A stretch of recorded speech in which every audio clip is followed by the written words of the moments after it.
तो सपने दो तरह के होते हैं। एक तो इंसान एक सपना सोती आंखों से देखता है और एक सपना खुली आंखों से देखता है। लेकिन जो सोती आंखों से देखता है वो शायद भूल जाता है, लेकिन जब इंसान खुली आंखों से सपना देखता है तो उसे पूरा करने के लिए किसी हद तक भी जा सकता है। तो दोस्तों, मैं ऐसा इसलिए कह रही हूँ कि आज की जो ये कहानी है, जो घटना है, इस घटना में कुछ इसी तरह का होता है। एक महिला होती है, एक ऐसा सपना देखती है और इस सपने के देखने के बाद वो एक ऐसा खेल खेलती है, एक सारे रिश्ते की मान मर्यादा को तोड़ देती है, उसका उल्लंघन कर देती है और इसमें एक आदमी की मौत हो जाती है। तो दोस्तों, आइए जानते हैं इस घटना की पूरी जानकारी इस वीडियो के माध्यम से। वीडियो में आगे बढ़ने से पहले आप लोग से रिक्वेस्ट है कि अगर जो कोई भी मेरे चैनल पर नए हैं, वीडियो को लाइक करिएगा, शेयर करिएगा और चैनल को सब्सक्राइब जरूर कर दीजिएगा ताकि हमारा हौसला बढ़ता रहे।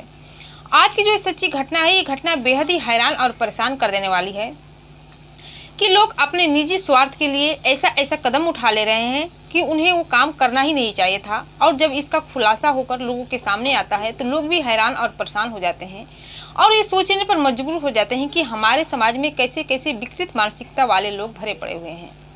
तो आज की जो ये सच्ची घटना है, ये घटना है बिहार प्रदेश का एक गांव लगता है सोनीसा, और इसी गांव का रहने वाला एक छोटा सा परिवार। उस जो परिवार का मेन मुखिया होता है उनका नाम होता है अलगू चौधरी।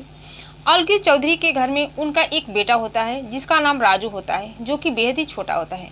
वो अभी छोटा ही था तभी उसकी माँ की मौत हो जाती है। घर में बस दो ही परिवार आते हैं और जब उस लड़के की मौत हो जाती है, यानी कि अलगू चौधरी की पत्नी की मौत हो जाती है, तो अलगू चौधरी पर दुखों का पहाड़ टूट पड़ता है। एक तो छोटे बेटे की जिम्मेदारी, ऊपर से घर संभालना। इसके बाद फिर भी वो संभल जाते हैं और जो आसपास के लोग रहते हैं वो कहते हैं शादी के लिए, लेकिन अलगू चौधरी शादी नहीं करते हैं। कहते हैं कि दूसरी पत्नी लाऊंगा तो मेरे बेटे की अच्छी तरह से परवरिश नहीं करेगी, मैं अपने बच्चे को जैसे तैसे संभाल लूँगा। वक्त बीता जाता है, अलगू चौधरी अपने बेटे को संभालने लगते हैं। सुबह उसको खाना बना के देते थे, वो टिफिन लेकर स्कूल जाता था, फिर इसके बाद वो अपने काम पर चले जाते थे। शाम को थक हाकर घर से काम करके आते थे तो घर का खाना बनाते थे, बच्चे को भी देखते थे। ऐसे ही समय बीत रहा था, लेकिन एक माँ जो होती है वो बाप बनकर अपने बेटे की परवरिश कर सकती है, लेकिन एक पिता को माँ बनने में बहुत ही कठिनाइयों का सामना करना पड़ता है। इसी तरह अलगू चौधरी को झेलना पड़ा था, उसे काफ़ी सारी दिक्कतें परेशानी का सामना करना पड़ा था। जैसे तैसे समय बीत जाता है, वक्त कट जाता है। धीरे धीरे जो उनका बेटा होता है राजू जवान हो जाता है, शादी करने लायक हो जाता है। और जब शादी करने लायक हो जाता है तो आसपास के जो लोग होते हैं अलगू चौधरी से कहते हैं कि अब बहुत हो गया, तुमने अब बहुत सारी जिम्मेदारी संभाल ली, अब तुम्हारा बेटा बड़ा हो गया है, इसकी शादी कर देनी चाहिए, जो कि एक बहू घर में आ जाएगी।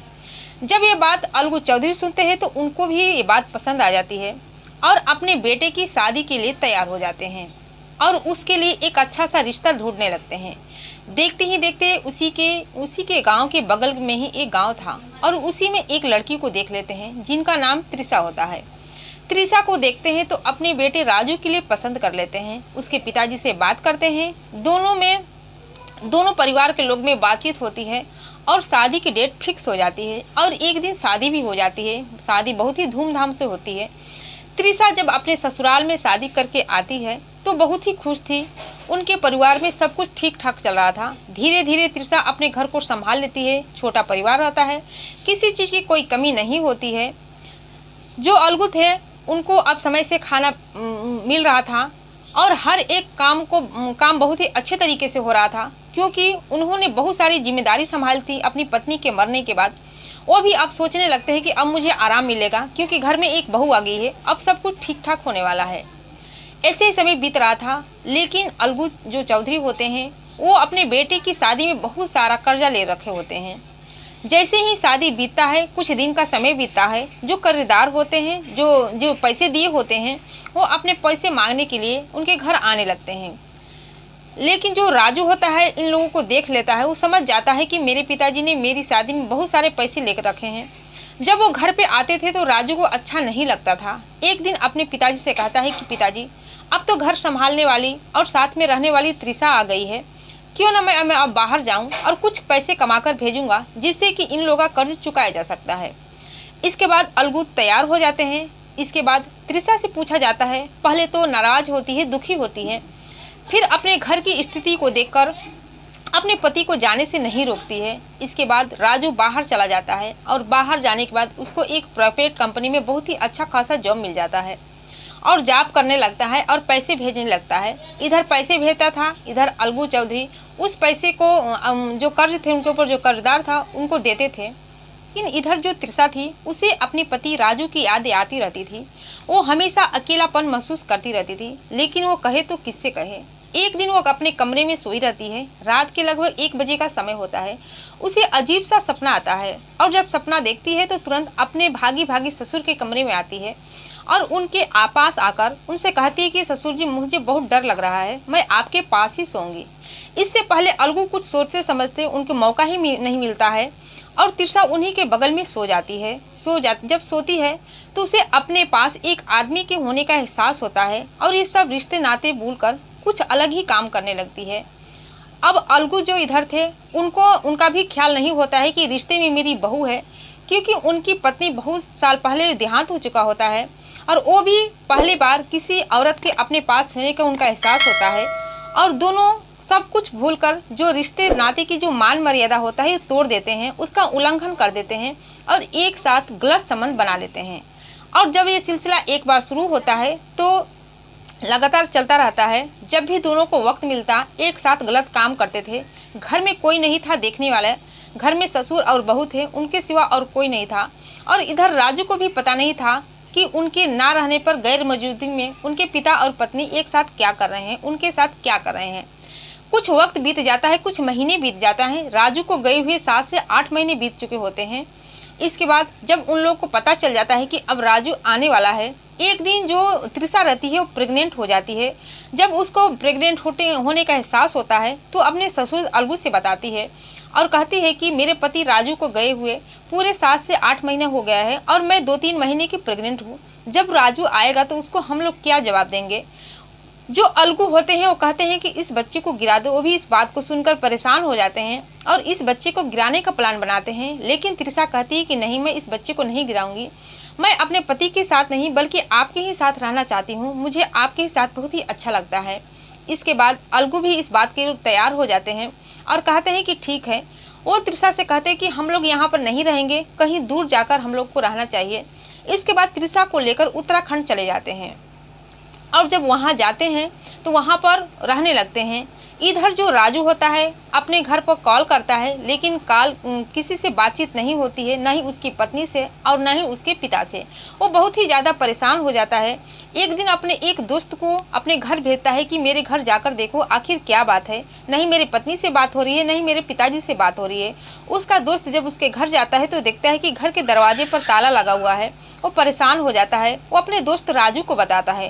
राजू जब ये बात सुनता है तो वो भी हैरान हो जाता है और तुरंत अपने छुट्टी लेकर, जहाँ पर वो काम कर रहा था वहाँ से छुट्टी लेकर अपने घर आता है तो देखता है उसके घर के दरवाजे पर ताले लगे हुए हैं। इसके बाद वो पुलिस में कंप्लेंट दर्ज कराता है। अपने पिता और पत्नी की गुमशुदा होने का रिपोर्ट दर्ज कराता है और जब रिपोर्ट दर्ज होता है तो पुलिस उसकी पूरी बात को अच्छी तरह से जांचती परखती है, उसके रिपोर्ट दर्ज करती है और उन दोनों का पता लगाने लगती है। लेकिन उन दोनों का जो मोबाइल का लोकेशन था वो जब ट्रेस करती है तो दिखाता है कि वो लोग उत्तराखंड में हैं। इसके बाद वो लोग अब किसी तरह उनसे मोबाइल से, उनके मोबाइल नंबर से कांटेक्ट करते हैं और जब अपने पुलिस वाले अपनी नंबर से उनके मोबाइल से कांटेक्ट करते हैं, अलगू के मोबाइल पर कॉल लगाते हैं तो अलगू चौधरी उठाते हैं और पुलिस ये पूछती है कि आपका बेटा बहुत दिन से आप लोग को खोज रहा है, आप लोग कहाँ हैं। इस पर अलगू चौधरी जवाब देते हैं कि राजू को कह दो कि उसकी पत्नी मेरे साथ है, मुझसे शादी कर ली है और हम दोनों बहुत ही अच्छे तरीके से यहाँ पर रह रहे हैं, किसी चीज़ की कोई कमी नहीं है, हम लोग अपनी ज़िंदगी में बहुत ही खुश हैं। जब पुलिस वाले ये बात सुनती है तो पुलिस भी हैरान और परेशान हो जाती है और जब राजू को इस बात की सूचना दी जाती है तो राजू भी परेशान हो जाता है। वो अपने सपने में भी नहीं सोचा था कि मेरी पत्नी और मेरे पिता मेरे साथ ऐसे इतना बड़ा धोखा कर सकते हैं। इसके बाद वो अपने पिताजी से खुद बात करता है और जब उसे यह पता चलता है कि मेरी पत्नी मेरे पिता के बच्चे की माँ बनने वाली है तो इतना ज़्यादा दुखी और परेशान हो जाता है, इतना ज़्यादा उसे सदमा लग जाता है कि अपने घर आकर खुद को फांसी लगा लेता है और फांसी लगाने के बाद उसकी मौत हो जाती है। और जब अलगू चौधरी की इस बात की सूचना दी जाती है कि उसकी बेटी की मौत हो चुकी है तो अपनी बेटी की दाह संस्कार में भी नहीं आते हैं। ये कैसे पिता हैं जो कि बचपन से पाला था और अपने बेटे की दुखी ना हो, परेशान ना हो, इस वजह से दूसरी शादी भी नहीं की थी। लेकिन एक औरत के पीछे वो अपने बेटे को भी भूल जाता है, यहाँ तक कि उसके अंतिम संस्कार, अंतिम दर्शन करने भी नहीं आता है। और जो समाज के लोग होते हैं, जो आसपास के लोग होते हैं, वो लोग उस राजू का अंतिम संस्कार करते हैं, उसका दाह संस्कार करते हैं। तो इस नाजायज संबंध में एक की मृत्यु हो जाती है और जो अलगू थे वो ऐसा कांड कर देते हैं, अपने बेटे को इस तरह से धोखा दे देते हैं एक औरत के चक्कर में। तो अपने निजी स्वार्थ के लिए, थोड़े से सुख के लिए क्या कुछ नहीं कर बैठते हैं, जो कि उन्हें नहीं करना चाहिए था। तो दोस्तों, ये रही पूरी कहानी आप लोग के सामने। इस कहानी से आपकी क्या राय है, इस घटना से आपकी क्या राय है, कमेंट सेक्शन में कमेंट करके ज़रूर बताइएगा। आपके कमेंट का मुझे और आपके सलाह मशवरे का मुझे बहुत ही इंतज़ार रहता है। तो दोस्तों, फिर मिलती हूँ अगले दिन नई कहानी के साथ, नई घटना के साथ। तब तक के लिए जय हिंद, जय भारत।